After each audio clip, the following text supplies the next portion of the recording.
Hi everyone, this is Callie. Welcome to Lots of Hearts Week for Lawn Fawn 2024.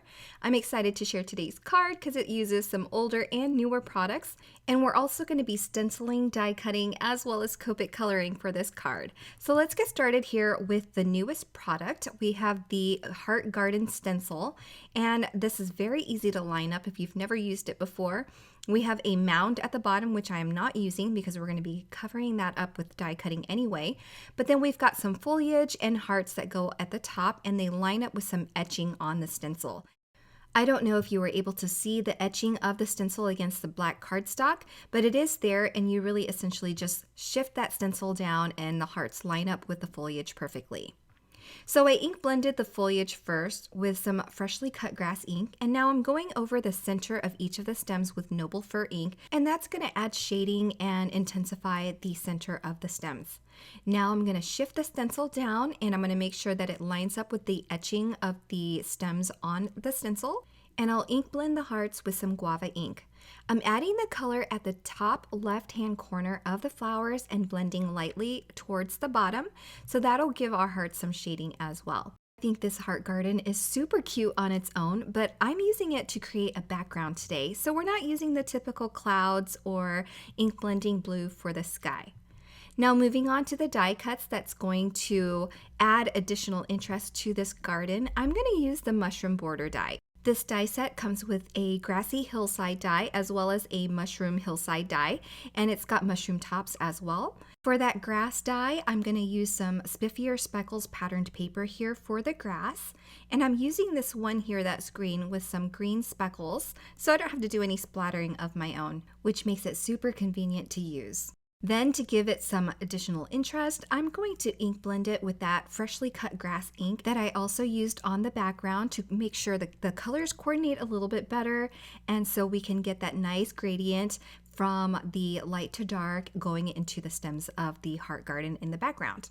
Then I'm going to use that mushroom border die and die cut it with vanilla malt cardstock. And this is completely optional, and I don't know if it makes a difference in the long run, but I thought I would give my mushroom stems a bit more shading by adding some pizza crust ink on the stems of the mushrooms. It is a little splotchy, but don't worry, we're going to cover up those tops with these mushroom heads that I die cut using Red Barn ink. And then we're going to cover up the bottom of this mound with the grassy border die that we die cut in the previous step.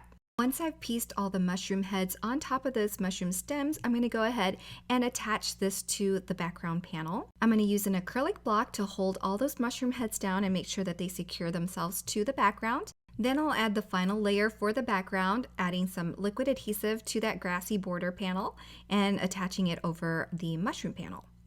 Now it's not all straight. I wanted to make sure that everything was covered nicely. So now I'm going to trim off 1/8 of an inch off each side of this panel so that we can get a perfect A2 sized rectangle with a small mat on a card base at the end. And this will clean our edges up nicely.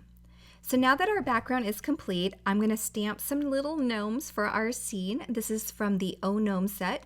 So I'm going to stamp a female and male gnome as well as some mushrooms and this little speech bubble. And before I take these stamped images out of my MISTI, I'm going to go ahead and stamp a little pink heart at the center of that speech bubble as well, using that guava ink to coordinate with the heart garden in our background. Now to start coloring, I'm going to use some very traditional reds for the mushrooms. You can make these more colorful. I just really wanted everything to be simple and cohesive with the mushrooms from the mushroom border. For the mushroom stems and hearts, I'm going to use a light brown and just add a bit of color to the tops of the stems where there could be some shadow from the mushroom tops, and add a little bit of that brown to the spots.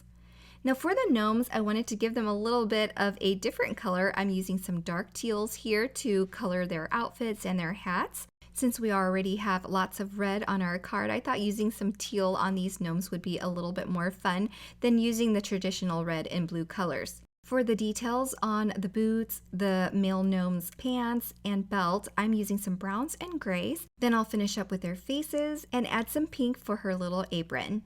Okay, so when I'm done coloring, I go ahead and die cut all the images off camera, and now I'm going to attach them to create my scene.